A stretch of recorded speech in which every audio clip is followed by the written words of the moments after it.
তেতিয়ালে ভাৰতৰ সংবিধানত লিখি দিব লাগে যে উদ্যোগ অকল কৰ্ণাটকতে হ'ব আৰু অসমত উদ্যোগ হ'ব নোৱাৰে যে প্ৰিয়াংক খাৰ্গে গৌৰৱ গগৈ আৰু গোটেই কংগ্ৰেছ ইক'চিষ্টেমটোৱে অসমৰ ডেভেলপমেণ্ট নিবিচাৰে তেওঁলোকে দাবী কৰে যে কৰ্ণাটকৰ এইটো জন্মস্বত্ব অধিকাৰ যে উদ্যোগ হ'লে তাতেই যাব লাগিব অসমত সেমিকণ্ডাক্টৰ ইণ্ডাষ্ট্ৰি অহাটো অসমৰ ঔদ্যোগিক বিৱৰ্তনৰ এটা গুৰুত্বপূৰ্ণ মাইলৰ খুঁটা টাটাই সেমিকণ্ডাক্টৰ ইণ্ডাষ্ট্ৰি ননালৈকে অসমত কোনো ধৰণৰ ব্যক্তিগত উদ্যোগীৰ দ্বাৰা উদ্যোগ স্থাপন হোৱা নাছিল টি গাৰ্ডেনক যদি আমি বাদ দিওঁ যাক মেগা ইণ্ডাষ্ট্ৰি বুলি কয় আৰু 30,000 crores যিটো বিনিয়োগ প্ৰাইভেট ইণ্ডাষ্ট্ৰিয়েল হাউছে কৰা this is the biggest investment in the history of Assam তাৰ আগতে হিন্দুস্তান পেপাৰ কল আহিছে বা NRL হৈছে অইল হৈছে গেছ ক্ৰেকাৰ হৈছে গভৰ্ণমেণ্টৰ টাটাই যেতিয়া অসমত এই ইণ্ডাষ্ট্ৰিটো স্থাপন কৰিব আগবাঢ়ি গ'ল ইয়াৰ পৰিণামস্বৰূপে অসমে আৰু কেইবা লাখ কোটি টকাৰ ইণ্ডাষ্ট্ৰি আমাৰ ৰাজ্যত আনাৰ বাবে আমি সক্ষম হৈছোঁ যাৰ প্ৰক্ৰিয়া চলি আছে প্ৰিয়াংক খাৰ্গে আৰু অসমৰ কংগ্ৰেছ দলৰ সভাপতি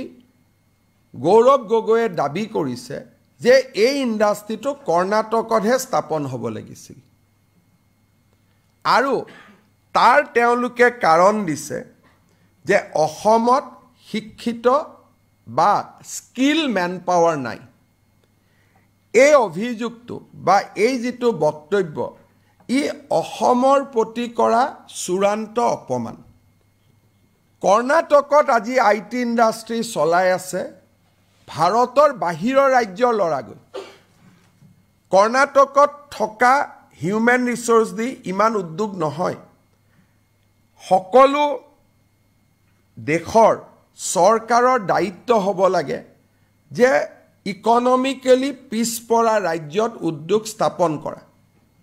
য'ত উদ্যোগ নাই তাত উদ্যোগ লৈ যোৱা কংগ্ৰেছ দলে আনন্দ পাব লাগিছিল কংগ্ৰেছ দলে টাটাক ধন্যবাদ দিব লাগিছিল যে তেলিৰ মূৰত তেল নাঢালি কাৰণ কৰ্ণাটকত উদ্যোগৰ কোনো অভাৱ নাই প্ৰথমবাৰৰ বাবে উত্তৰ পূৰ্বত আৰু অসমত এটা ডাঙৰ সাহসী সিদ্ধান্ত লোৱা হ'ল কিন্তু প্ৰিয়াংক খাৰ্গে গৌৰৱ গগৈয়ে দাবী কৰে যে এই ইণ্ডাষ্ট্ৰিটো কৰ্ণাটকতহে যাব লাগিছিল তেতিয়ালে ভাৰতৰ সংবিধানত লিখি দিব লাগে যে উদ্যোগ অকল কৰ্ণাটকতে হ'ব আৰু অসমত উদ্যোগ হ'ব নোৱাৰে তেনেকুৱা প্ৰভিজনটো সংবিধানত নাই তাৰ মানে তেওঁলোকে দাবী কৰে যে কৰ্ণাটকৰ এইটো জন্মস্বত্ব অধিকাৰ যে উদ্যোগ হ'লে তাতেই যাব লাগিব তেনেকুৱা যদি সিদ্ধান্ত হয় কালি অসমৰ মানুহে ক'ব আমি ভাৰতৰ লগতে নাথাকো আকৌ কৰ্ণাটকত যেতিয়া অসমীয়া ল'ৰা যায় তাতে তেওঁলোকে দাবী কৰে যে আমাৰ লোকেল এমপ্লয়মেণ্ট লাগে তেতিয়ালে আমাৰ ল'ৰা ছোৱালীয়ে ক'ত চাকৰি পাব গতিকে মই ভাবোঁ যে প্ৰিয়াংক খাৰ্গে গৌৰৱ গগৈ আৰু গোটেই কংগ্ৰেছ ইক'চিষ্টেমটোৱে অসমৰ ডেভেলপমেণ্ট নিবিচাৰে অহা বছৰ তেওঁলোকে দেখা পাব যে অসমীয়া লৰাই কেনেকৈ সেমিকণ্ডাক্টৰ ইণ্ডাষ্ট্ৰি চলাইছে বেছি দিন ৰখিব নালাগে it is a matter of 6 months 6 মাহত তেওঁলোকে দেখা পাব যে কৰ্ণাটকৰ লৰা ননাকৈও অসমত টাটাই সেমিকণ্ডাক্টৰ ইণ্ডাষ্ট্ৰি চলাইছে আৰু বেছি প্ৰফিটেবল হ'ব আৰু মইতো আপোনালোকক গৌৰৱ গগৈক খবৰ দিব খুজিছো যে ইলেকশ্যনৰ আগতে মই চেষ্টা কৰি আছো আৰু এটা ইণ্ডাষ্ট্ৰি এনেকুৱা ঘোষণা কৰাৰ বাবে তাতো মনটো দুখ পাব যে এইটোতো কংগ্ৰেছতে যাব লাগে কৰ্ণাটকতে যাব লাগিছিল বাট মই চেষ্টা কৰি আছো যে এনেকুৱা ধৰণৰ আৰু এটা ইণ্ডাষ্ট্ৰি যাতে আমি অসমত এনাউন্স কৰিব পাৰোঁ আৰু অসমৰ ডেকা লৰাই এই উদ্যোগটো চলাব। গৌৰৱ গগৈয়ে ভাবে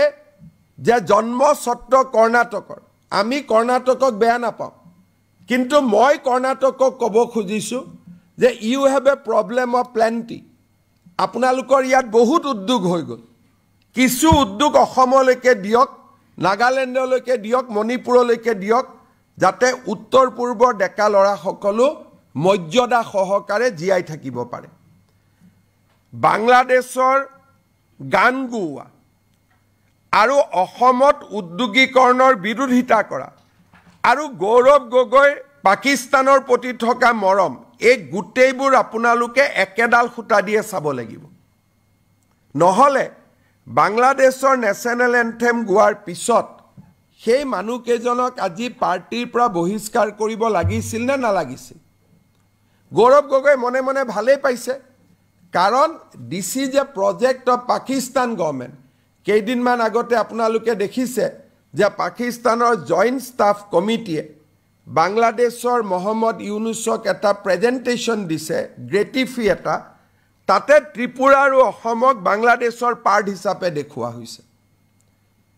বাংলাদেশৰ যে অসমখন বাংলাদেশৰে পাৰ্ট, তেনেকুৱা এটা মেছেজ আজি কংগ্ৰেছ দলে বাংলাদেশলৈকে পঠিয়াই দিল। গতিকে এই গোটেই কংগ্ৰেছ পাৰ্টিটো পাকিস্তান আৰু বাংলাদেশৰ, মই বেয়া শব্দ নকওঁ, ডট ডট পাৰ্টি বুলি আমি ক'ব পাৰোঁ।